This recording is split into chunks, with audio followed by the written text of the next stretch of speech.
Querido, gostaria que você prestasse muita atenção na mensagem de hoje. Eu queria dizer para você a seguinte frase, preste atenção. A vida é feita de desafios. A vitória em desafios é o alimento para a felicidade. Uma pessoa que não supera obstáculos, uma pessoa que não vive desafios e os vence, ela não conhece a felicidade. O tema da mensagem de hoje é superando o medo de seus desafios. De assumir desafios. Corrija aí para mim. Superando o medo de assumir desafios. O problema é que se não assumirmos certos desafios, sabe o que acontece? Nós vamos falir. Nós vamos morrer. Na vida, há desafios que se você não pegar, você não vai simplesmente se manter no lugar onde está, você vai andar para trás. Há certos desafios que se o empresário não assumir, a empresa dele fecha. Há certos desafios que se o chefe de família não assumir, o relacionamento dele com a esposa acaba. Tem gente que quando tem que decidir, emperra. E alguns ficam tentando arrumar alguém que decida por eles, para poder ter a quem culpar. Mas há desafios que só você pode assumir. Ninguém pode assumir por você. É muito comum a pessoa chegar no meu gabinete e falar assim: pastor, minha situação é essa, o que eu faço? Falei: meu Deus, pastor, a minha situação é assim no meu casamento, eu vou divorciar, né? Não é isso que eu tenho que fazer? Falei: mas eu que vou decidir por você? É muito complicado eu assumir o ônus se der errado. É muito gostoso assumir o bônus quando dá certo. E nós estamos estudando nessa série de mensagens a vida de José. E o tema dessa série é uma vida de superação. E hoje nós temos que superar o medo de assumir desafios. E a vida de José é um exemplo disso. Por isso, abra sua Bíblia em Gênesis capítulo 41, que eu vou ler muitos versículos aqui agora. De Gênesis capítulo 41. Nós lemos assim, Gênesis, primeiro livro da Bíblia, capítulo 41. José interpreta os sonhos de Faraó. Diz assim a partir do verso 1 de Gênesis 41. Ao final de 2 anos, o Faraó teve um sonho.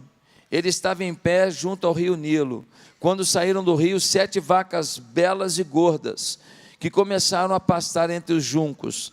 Depois saíram do rio mais 7 vacas, feias e magras, que foram para junto das outras, à beira do Nilo. Então as vacas feias e magras comeram 7 vacas belas e gordas. Nisso o Faraó acordou, tornou a adormecer e teve outro sonho. 7 espigas de trigo graúdas e boas cresciam no mesmo pé. Depois brotaram outras 7 espigas, mirradas e ressequidas pelo vento leste. As espigas mirradas engoliram as 7 espigas graúdas e cheias. Então Faraó acordou, era um sonho. Pela manhã, perturbado, mandou chamar todos os magos e sábios do Egito. Ele lhes contou os sonhos, mas ninguém foi capaz de interpretá-los. Então, o chefe dos copeiros disse ao Faraó: hoje me lembro de minhas faltas. Certa vez, o Faraó ficou irado com os seus 2 servos e mandou prender-me junto com o chefe dos padeiros na casa do capitão da guarda. Certa noite, cada um de nós teve um sonho, e cada sonho tinha uma interpretação. Pois bem, havia lá conosco um jovem hebreu, servo do capitão da guarda. Contamos a ele os nossos sonhos e ele os interpretou, dando a cada um de nós a interpretação do seu próprio sonho. E tudo aconteceu conforme ele nos dissera. Eu fui restaurado à minha posição e o outro foi enforcado. O Faraó mandou chamar José, que foi trazido depressa do calabouço. depois de se barbear e trocar de roupa, apresentou-se ao faraó.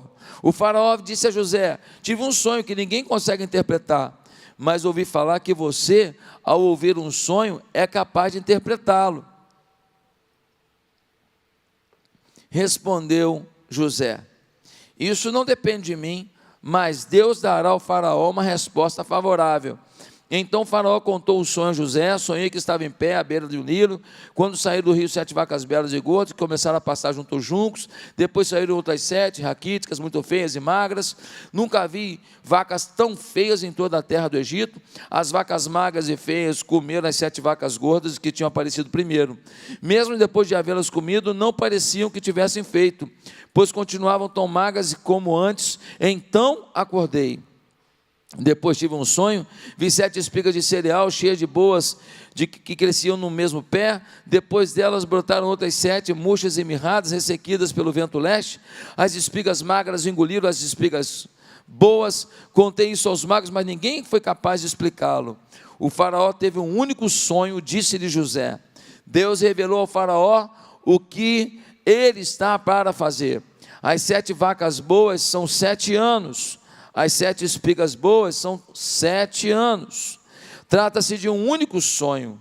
As 7 vacas magras e feias que surgiram depois das outras, e as 7 espigas mirradas, queimadas pelo vento leste, são 7 anos. Serão 7 anos de fome, de fome. E é exatamente como eu disse a Faraó. Deus mostrou ao faraó aquilo que ele vai fazer. 7 anos de muita fartura estão para vir sobre toda a terra do Egito, mas depois virão 7 anos de fome. Então todo o tempo de fartura será esquecido, pois a fome arruinará a terra. A fome que virá depois será tão rigorosa que o tempo de fartura não será mais lembrado na terra. O sonho veio ao faraó 2 vezes, porque a questão já foi decidida por Deus, que se apressa em realizá-la. Procure agora o faraó um homem criterioso e sábio e coloque-o no comando da terra do Egito. O faraó também deve estabelecer supervisores para recolher 1/5 da colheita do Egito durante os 7 anos de fartura. Eles deverão recolher o que puserem nos anos bons que virão e fazer estoques de trigo que, sob o controle de faraó, serão armazenados nas cidades. Esse estoque servirá de reserva para os 7 anos de fome que virão sobre o Egito, para que a terra não seja arrasada pela fome. O plano pareceu bom ao faraó e a todos os seus conselheiros, e por isso o faraó lhes perguntou: será que vamos achar alguém como este homem, em quem está o Espírito Divino? Disse, pois, o faraó a José: uma vez que Deus lhe revelou essas coisas, não há ninguém tão criterioso e sábio como você. Você terá o comando de meu palácio, e todo o meu povo se sujeitará às suas ordens. Somente em relação ao trono serei maior que você. E faraó prosseguiu: entrego a você agora o comando de toda a terra do Egito. Em seguida o faraó tirou do dedo do seu anel selo e colocou no dedo de José. Mandou vestir com linho fino e colocou uma corrente de ouro em seu pescoço. Também o fez subir em sua 2ª carruagem real, e à frente os arautos iam gritando: abram o caminho! Assim José foi colocado no comando de toda a terra do Egito. Vou ler agora o versículo 49. Assim José estocou muito trigo, como a areia do mar, tal a quantidade que ele parou de anotar. Versículo 53, assim chegaram ao fim os 7 anos de fartura no Egito, e começaram os 7 anos de fome, como José tinha predito. Houve fome em todas as terras, mas em todo o Egito havia alimento. A vida de José passa por situações que ele não escolheu.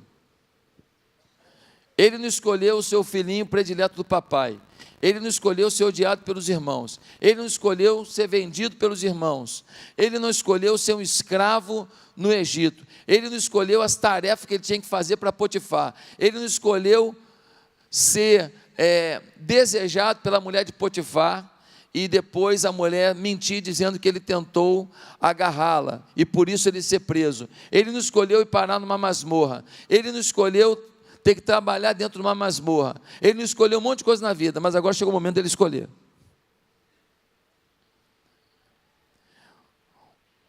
O copeiro do rei estava junto com ele na prisão, e lá ele revela o sonho do copeiro. Ele fala para ele: olha, quando você estiver com o faraó, o nosso rei lá, você fala para ele que eu estou aqui injustiçado, eu estou aqui na prisão, mas eu não fiz nada de errado. 2 anos se passam e o rapaz não falou nada. 2 anos se passam e José continua lá na prisão dizendo: aquele copeiro miserável não falou nada de mim, ele me esqueceu. Agora ele está lá na prisão, 2 anos depois, e o faraó tem um sonho com 7 vacas gordas, lindas, vacas maravilhosas. E de repente aparecem mais 7 vacas magras, muito magras, raquíticas, e essas vacas magras engolem as gordas e continuam magras. Depois aparecem espigas de trigo, robustas, lindas, 7 espigas, e daqui a pouco aparecem mais 7 espigas mirradas, horríveis, secas, e essas espigas secas engolem as outras espigas, e o faraó acorda. Ele acorda, mas o Espírito de Deus fala com ele: isso não é um sonho comum não, hein? Você sonhou com 7 vacas gordas, 7 espigas gordas, 7 vacas magras, 7 espigas magras, e isso não foi à toa.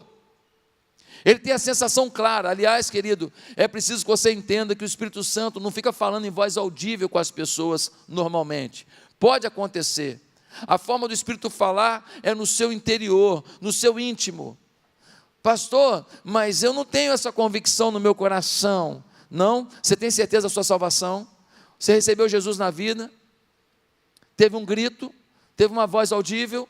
Não. Mas você tem certeza que aceitou Jesus? Sim, pois é. Por que a coisa mais importante da vida, que é a salvação, você sente no seu íntimo e você não pode sentir uma palavra profética, um discernimento de Deus, uma revelação do Eterno e Deus confirmar no seu coração? É assim que funciona. Por isso a sua intimidade com Deus, a sua busca a Deus, faz com que você tenha o discernimento de falar assim: Deus está falando comigo isso. Quando alguém fala assim, Deus falou comigo, tem gente que fala assim: meu Deus, essa pessoa anda ouvindo vozes. Não, ela ouve uma voz dentro de si, ela tem paz dentro de si, porque ao orar e ler a Bíblia, há paz diante daquela palavra, e às vezes é uma palavra desafiadora. Nós temos que recuperar a essência profética. Precisamos ouvir a voz de Deus e crer no que ouvimos, e fazer o que sentimos. Podemos ouvir um conselheiro, podemos ler as Escrituras, podemos ouvir a orientação dos nossos pais espirituais, e tudo isso corrobora para que uma palavra profética de Deus em nosso coração se confirme. Querido, a vida de José foi marcada por situações que ele não escolheu, mas agora ele revela o sonho de Faraó. Por quê? Porque o copeiro do rei falou: o rei só está perturbado, chamou os magos todos do Egito, ninguém revelou seu sonho. Eu conheço um rapaz hebreu, ele está lá na prisão, e ele um dia revelou meu sonho. Eu e o padeiro tivemos um sonho, que eu voltaria para trabalhar para o Senhor, e que o padeiro morreria em 3 dias, e foi exatamente isso. O faraó disse: manda chamar esse moço. Chega lá na prisão, alguém falando: quem é José aqui? O chefe da prisão fala: é aquele moço lá. Diga a ele que o faraó quer falar com ele. Ele chega para José e fala assim: José, o faraó quer falar com você. Acho que por dentro José falou assim: yes, chegou a minha vez. E agora ele vai até o faraó, mas ele vai de qualquer jeito? Não. O que ele fez? Roupa limpinha, barba feita, perfume, cheirinho na boca. Ele se arrumou, ele se preparou, ele chega diante de Faraó, cabelo penteado, arrumado. Ele chega lá e o faraó fala para ele: olha, estou sonhando com um negócio de vaca gorda, vaca magra, espiga gorda, espiga magra, e as magras engolem e continua magra. E me disseram que você revela sonho. imediatamente ele posiciona Faraó, ele diz assim: eu não, mas o meu Deus pode fazer qualquer coisa. E aí ele diz: olha, as 7 vacas gordas e 7 espigas gordas é a mesma coisa. As 7 vacas magras e espigas magras é a mesma coisa. O que Deus está dizendo para o Senhor é que vai haver 7 anos de muita fartura no Egito. O que plantar vai render, mas vai render muito. Agora, depois de 7 anos de fartura, o Senhor vai ter uma fome aqui que o Senhor nem vai lembrar do tempo de fartura. Vai ter uma seca aqui que o Senhor não vai nem lembrar que um dia teve fartura no Egito. Essa seca vai engolir a fartura. É um negócio de doido. E Deus está avisando para o Senhor, e por isso eu lhe dou uma sugestão. E a sugestão é: o Senhor deve, durante os 7 anos de fartura, pegar 1/5 de tudo que for produzido, e o Senhor deve tomar 1/5 de tudo que for produzido no Egito, e o Senhor deve armazenar em celeiros, porque dessa maneira, quando vier o tempo das vacas magras, não vai faltar trigo no Egito, nem para os animais, nem para os humanos, e assim não vai faltar alimento no Egito. O Senhor deve achar alguém preparado para conduzir isso, e o Senhor deve colocar supervisores abaixo dele, que fiscalizarão toda a terra, construirão os celeiros por toda a terra, e farão esse grande projeto. Quando ele acaba de falar, o faraó fala assim, para os conselheiros dele: aonde que a gente vai achar um jovem com o espírito do Deus vivo, igual esse jovem aqui? Aonde nós vamos achar alguém com espírito de sabedoria do divino, igual esse jovem aqui? Ele vira para o rapaz que acabou de sair da prisão e fala assim: José, a partir de hoje, aqui no Egito, ninguém há maior do que você, a não ser eu. Toma o meu anel, selo, o que você carimbar com esse anel, as pessoas vão executar. A partir de hoje, eu estou fazendo um processo de seleção, e eu estou recrutando você para ser o vice-faraó. E toma mais, gente, tira essa roupinha dele, bonitinha essa roupinha, mas essa roupinha é meio simplesinha aqui, bota uma roupa de linho fino nele aqui, botaram, e agora pega ele, bota na segunda carruagem. Eu tenho 2 carruagens reais, a primeira, a number 1, e tenho a number 2, a segunda, e bota ele na number 2 aqui, e manda ele dar uma volta por toda a terra aqui, em volta do Nilo, e aonde ele for, os arautos vão na frente gritando: abram alas, para que todos saibam que José agora é o vice-faraó, é o governador de todo o Egito. Durante 7 anos, José coordenou a estocagem de alimento, coordenou os impostos, coordenou tudo. Quando vieram as 7 vacas magras, o tempo da falência mundial, faltou comida em todo quanto é lugar, e o Egito tinha comida de sobra. A cada dia José ganhava mais credibilidade, mais sonhos. Agora eu te pergunto, se José não tivesse aceito o desafio,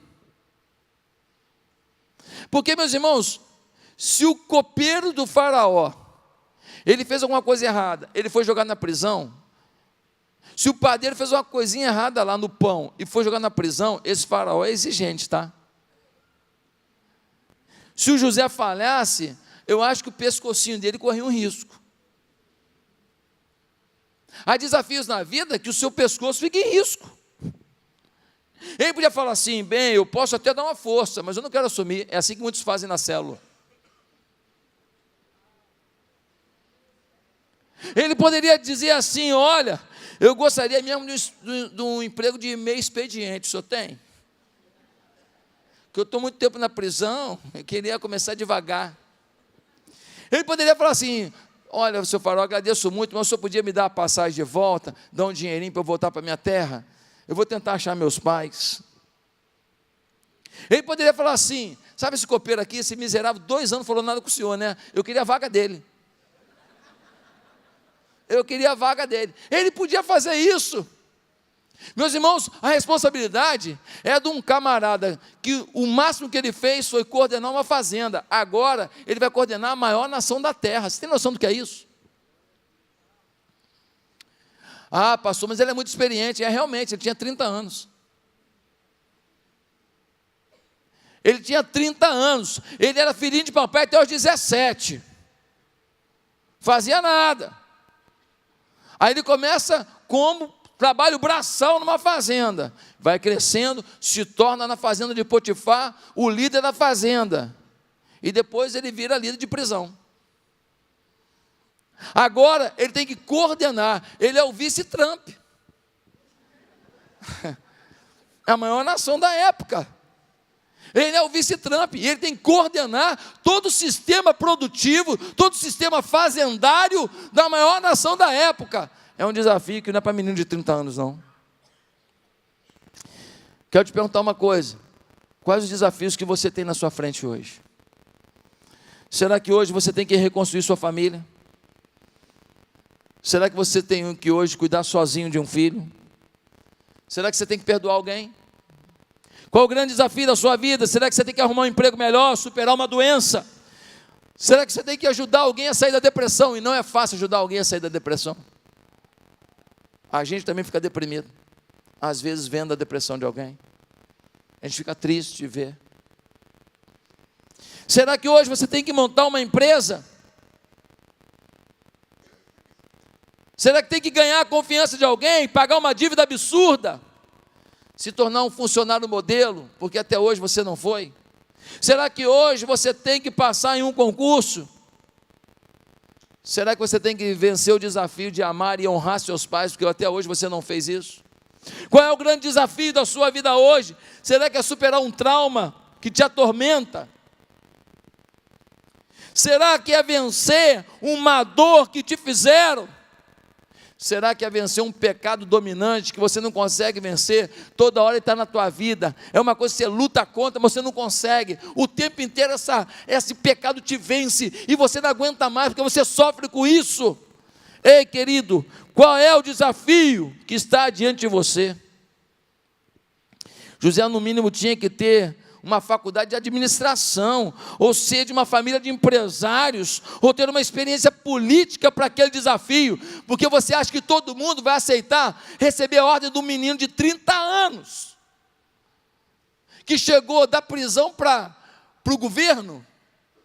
Os caras estão lá com o faraó a vida inteira, apoiando o faraó, trabalhando com o faraó. Aí agora, os caras têm 47 anos, 50 anos, 53 anos, trabalhando com o faraó. Chega um menino de 30 anos e fala assim: agora quem manda sou eu, hein? Você acha que é fácil esse negócio? Não! Ele tinha que ter muita engenharia política. Queridos irmãos, mas ele assumiu isso, sem medo. Sem medo. E no capítulo 47, versículo 14, diz que quando todo mundo não tinha nada, começaram a comprar no Egito. E José comprou todo o Egito para Faraó. Faraó se tornou o homem mais rico da história da humanidade. Queridos, os desafios muitas vezes surgem em nossas vidas, e se não surgirem, nosso íntimo vai sugerir que surjam, porque são as vitórias sobre os desafios que conduzem à nossa felicidade. Como superar o medo de assumir grandes desafios? Não sei qual é o seu desafio. Como superar o medo de vencer de assumir grandes desafios? Primeiro, assuma de uma vez por todas que na vida do servo de Deus não existe acaso. Na vida do servo de Deus não existe acaso. Querido, Deus sempre está buscando alternativas para nos conduzir à vida abundante. José, por acaso, trabalhou na casa de Potifar? Por acaso foi preso? Por acaso teve copeiro de Faraó na sua célula? Faça-me um favor, Deus estava preparando ele para assumir o Egito. Ele estava lidando com um oficial egípcio, sabendo como eles funcionam, como eles agem, como eles dialogam, como eles trabalham. Mal sabia ele que era um preparo para um desafio maior. Ele seria chefe de Potifar. Ele estava aprendendo a lidar com toda a hierarquia do Egito. José não forçou nada, não se ofereceu, não manipulou. Não virou e falou assim: olha, Deus manda dizer que eu sou o homem para essa função, Faraó. Ele disse: eu preciso de alguém para coordenar isso. Faraó disse: é você. A garota chegou para o rapaz, estava fazendo medicina, amigo meu, bonitão, cheirosão, bacana pra caramba, legal, família legal, tudo. Ela virou e falou assim, queria te falar uma coisa. Ele falou, pois não. Ela disse, eu tive um sonho. Ah, é? Ah, e aí? Deus falou comigo que eu vou casar com você.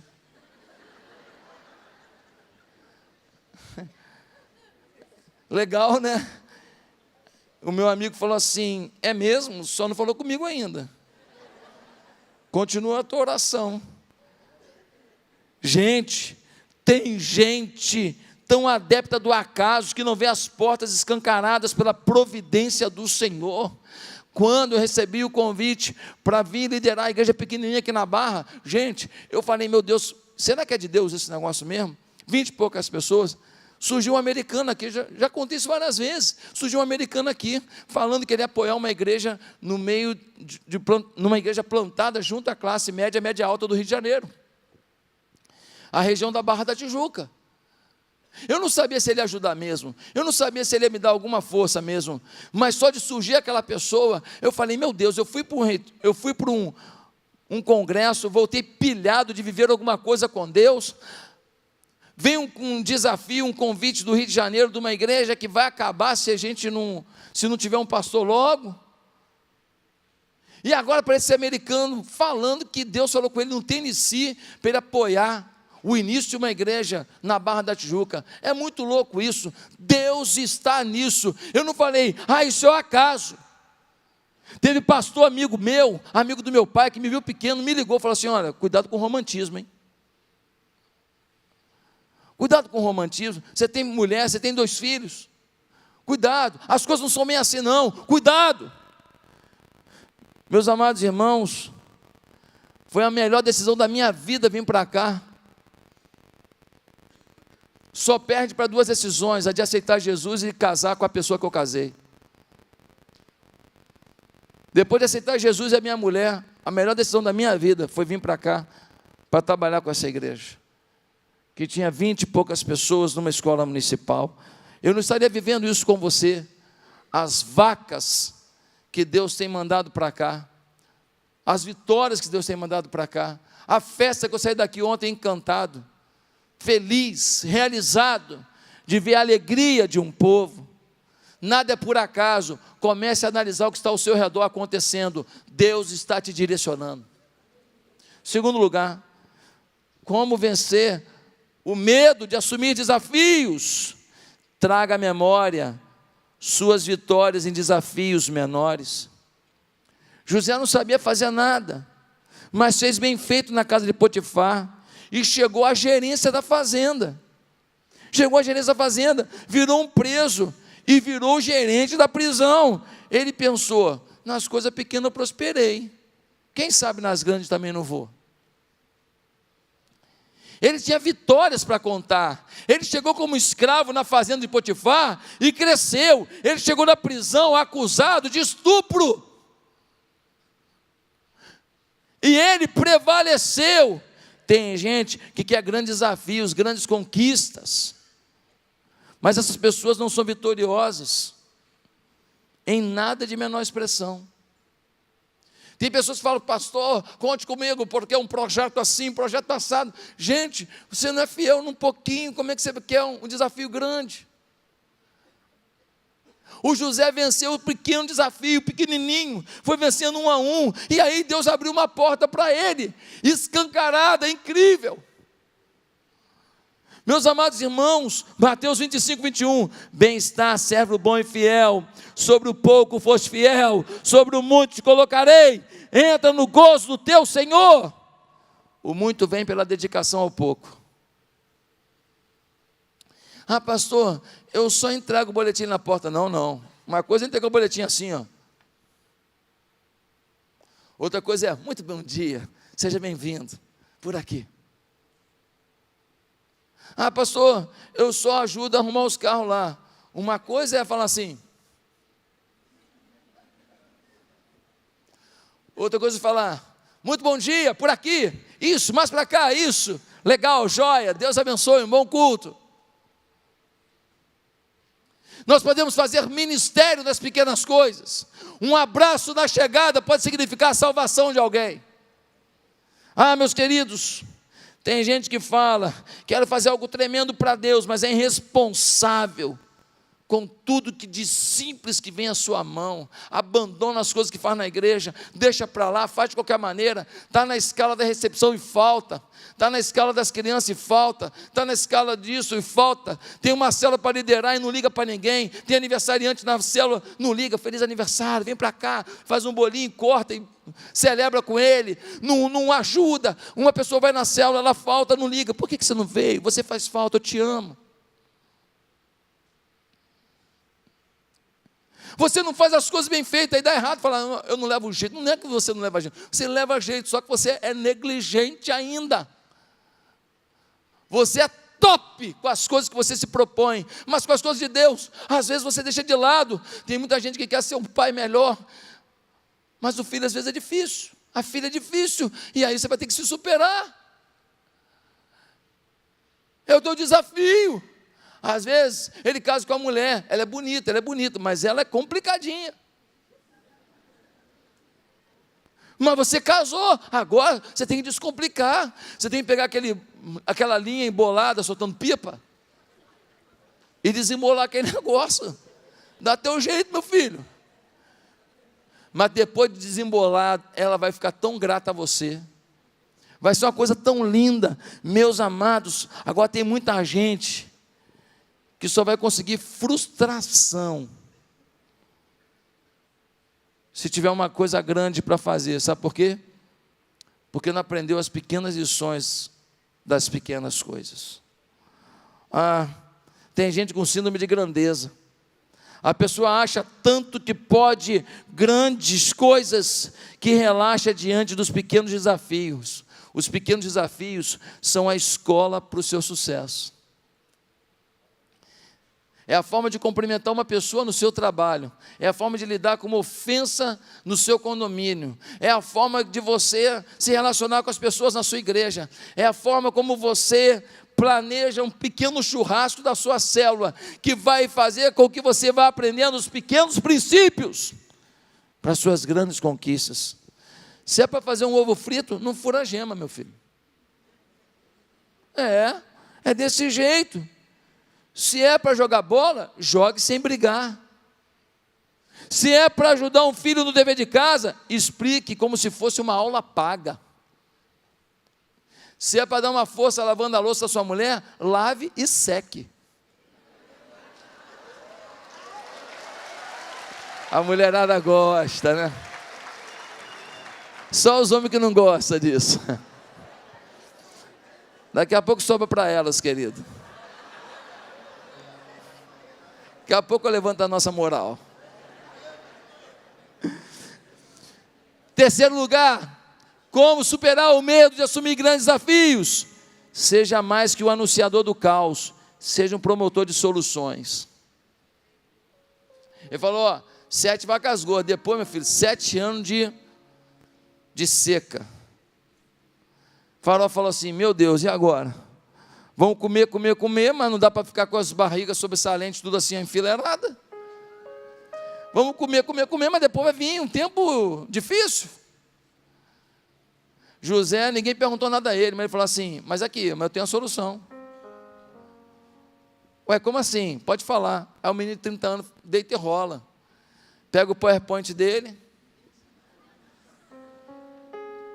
Se o senhor pegar 1/5, 20% de tudo que for produzido, o senhor armazenar em celeiros, construir celeiros, vai ser um tempo de tanta abundância, o senhor vai ter na balança comercial tudo muito favorável, o senhor vai exportar muito, vai ter dinheiro para construir os celeiros, a economia vai arrebentar, e aí o senhor faz o seguinte, se o senhor pegar 1/5, 20%, e colocar de lado, durante 7 anos, o senhor vai ter comida para alimentar todo o povo, porque cada pessoa come tanto por dia, e somando toda a população do Egito, multiplicada assim, assim, assado, com isso é suficiente e ainda sobra. Falou, você está falando sério? Tô. O farol fala assim, onde que eu vou arrumar alguém assim? Sabe qual é o problema da gente? A gente tem mania de levar problema e não soluções.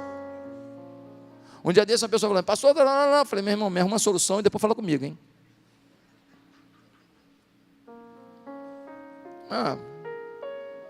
Muito fácil falar que está ruim, está ruim, está ruim. Está ruim o quê? Fala detalhe, e me dá solução. Nós às vezes só queremos anunciar o caos. Não queremos nem dizer onde está a solução e nem ser parte dela. Na sua família você é parte da solução. Ah, minha mulher é muito ruim, meu marido é muito ruim, meu filho é muito ruim, minha filha é muito ruim. É, mas você é parte da solução com o seu amor, com a sua dedicação. Queridos, há pessoas que só veem problemas. Teu filho está fazendo o quê? Administração. Ih, não tem emprego para administrador não, hein?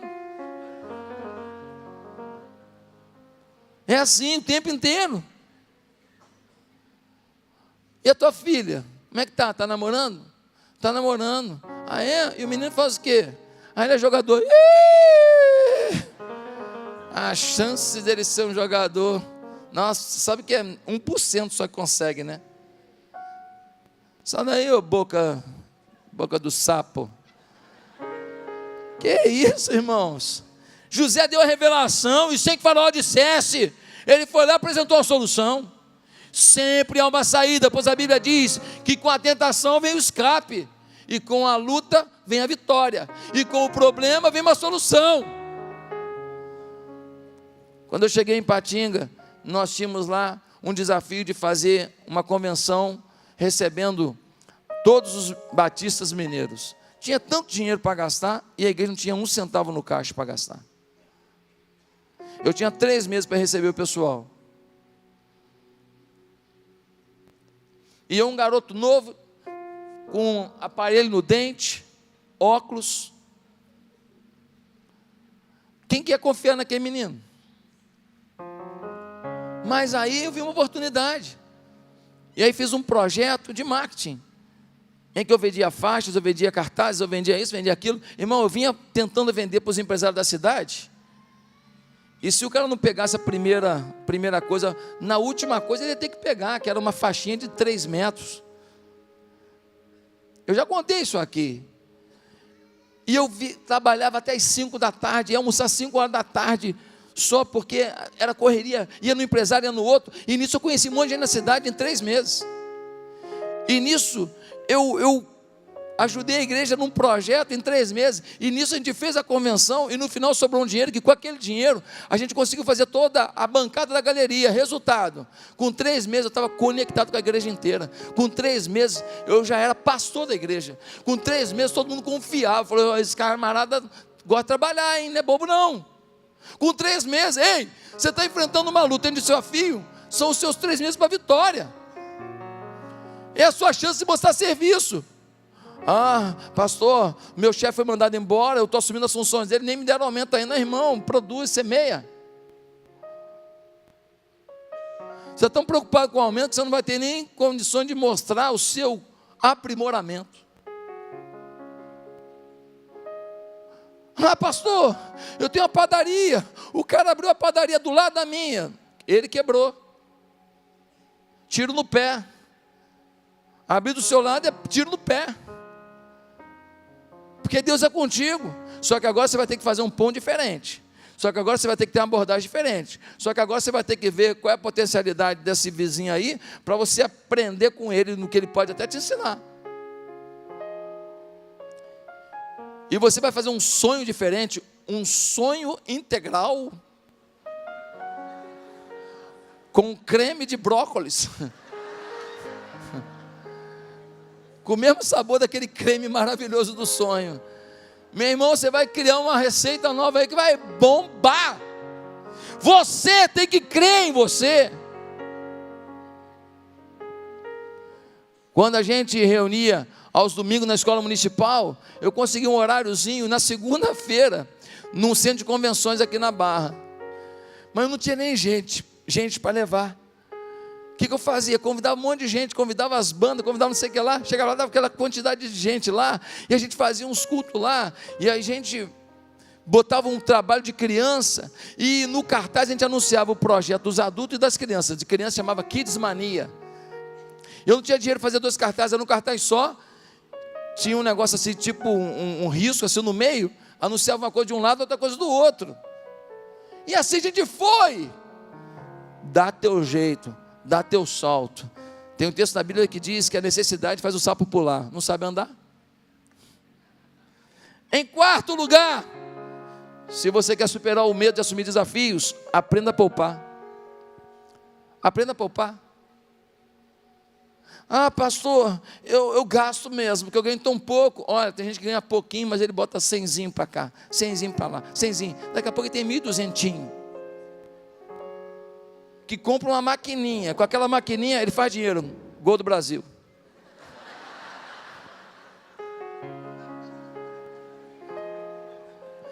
Aprenda a poupar.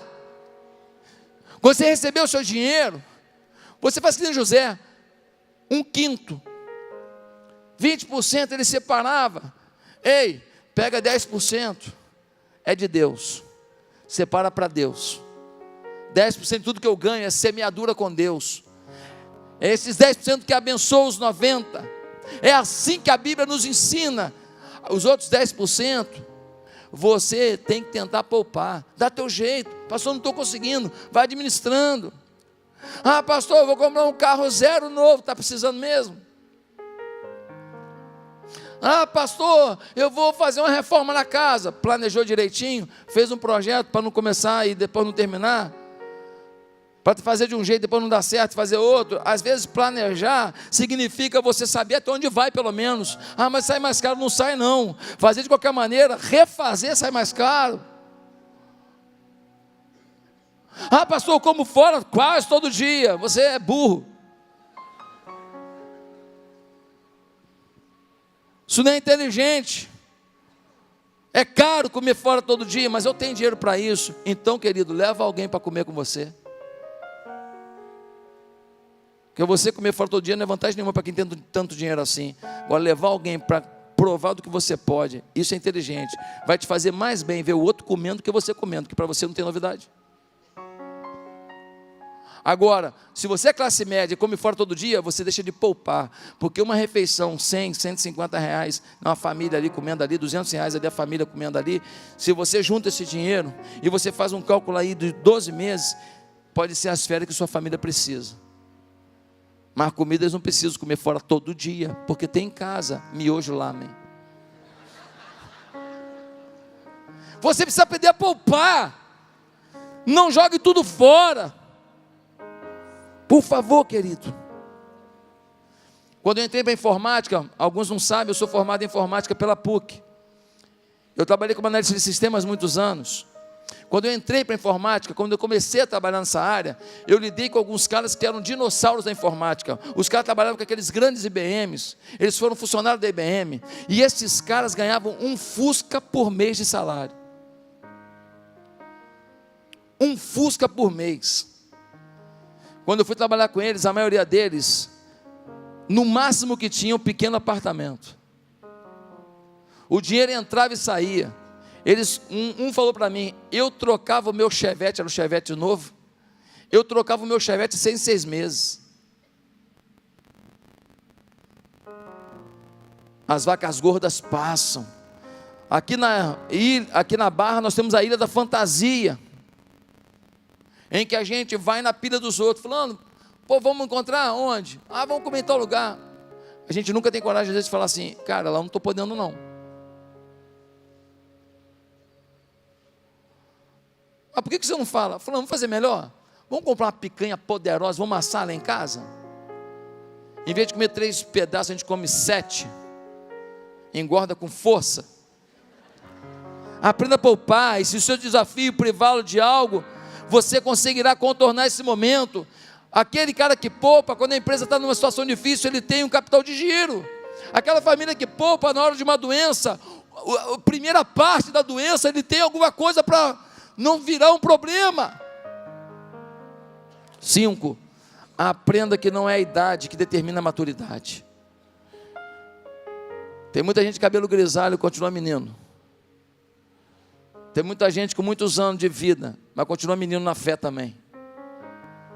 Eu não estou julgando ninguém aqui, mas você tem que avaliar o quão grande você é, grandioso, o quão nobre você é nas coisas de Deus, o quão determinado você é nas coisas de Deus, o quão nobre você é na sua família, o quão nobre você é com os seus filhos, com sua mulher, com o seu marido, com a sua esposa.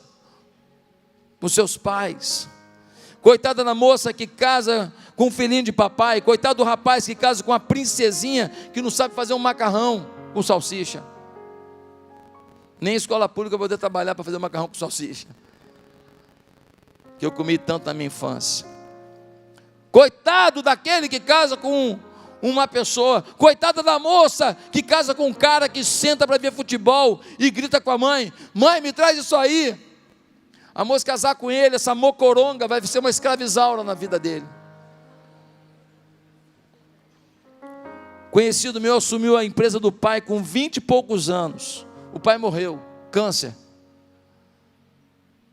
Ele, rapaz, teve que assumir isso. Sabe o que ele fez? Procurou todos os fornecedores do pai. Procurou todos os clientes do pai, os grandes clientes do pai. Foi a todo mundo e falou assim: ó, meu pai morreu, eu tenho que ajudar a tocar a empresa, sustentar minha mãe. E eu queria a colaboração de todos vocês. Os caras viram humildade no rapaz. Cada um deles foi ensinando os detalhes para ele. Ele já ia aprendendo com o pai, mas ele era muito novo, estava na faculdade ainda. Ele foi aprendendo. Um menino com 20 e poucos anos assumiu tudo. A empresa prosperou. Em 3 anos a empresa era o dobro do faturamento. O moleque era um baita empresário com 23 anos de idade. Em 6º e último lugar, se você quer assumir grandes desafios, alavanque a sua fé. Nunca José podia imaginar que ele daria conta de liderar uma nação inteira. Mas quando o desafio veio e Deus estava com ele, falou: se Deus é comigo, eu posso. Alavanque a sua fé. José não via a menor possibilidade em si mesmo, nem de desvendar o sonho, quanto mais de desvendar o problema. Ele disse: olha, eu não revelo o sonho não, mas Deus revela. E eu posso fazer se Deus for comigo. Você precisa crer que se Deus te coloca no negócio, Ele vai te dar a solução. Como se desenvolver a sua fé? Como desenvolver a sua fé? 2 coisas. Primeiro, Bíblia. A fé vem pelo ouvir da palavra. Segundo, pelo exercício da fé. Se você não faz nada pela fé, você nunca aprende que a fé funciona. Se você não faz nos seus negócios nada pela fé, se você não faz na sua vida nada pela fé, se você não faz na sua família nada pela fé, não estou falando de irresponsabilidade, estou falando de orar, pedir a Deus, e tem um medinho, mas você fala: não, Deus, eu vou, e você tem paz no coração e vai, e você faz até onde você pode e Deus te supre. Se você não faz nada pela fé hoje, você não está no centro da vontade de Deus. Essa igreja é uma igreja que vive pela fé. Nós nunca estamos satisfeitos? Sim, estamos satisfeitos. Conformados jamais.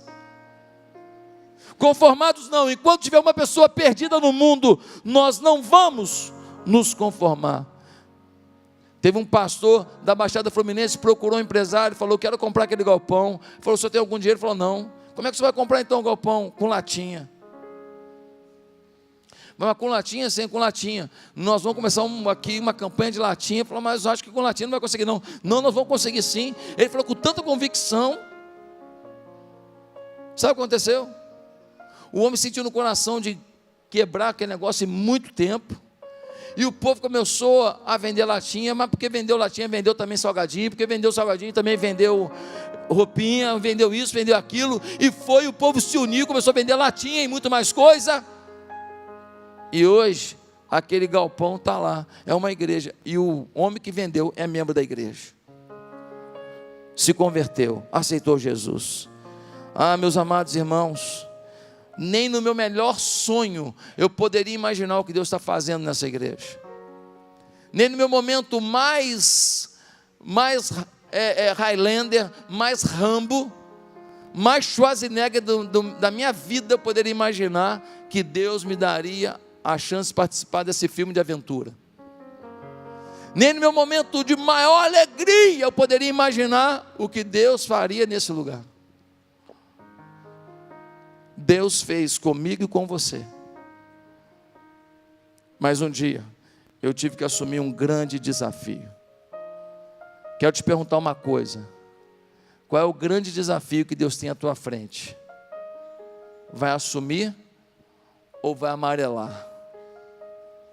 vá para a oração, vá para o jejum, vá para a Bíblia, acredite no sentimento do seu coração e toca a tua vida, porque um grande desafio Deus tem à tua frente, mas uma grande vitória Deus já determinou. Que Deus nos abençoe, vá em paz.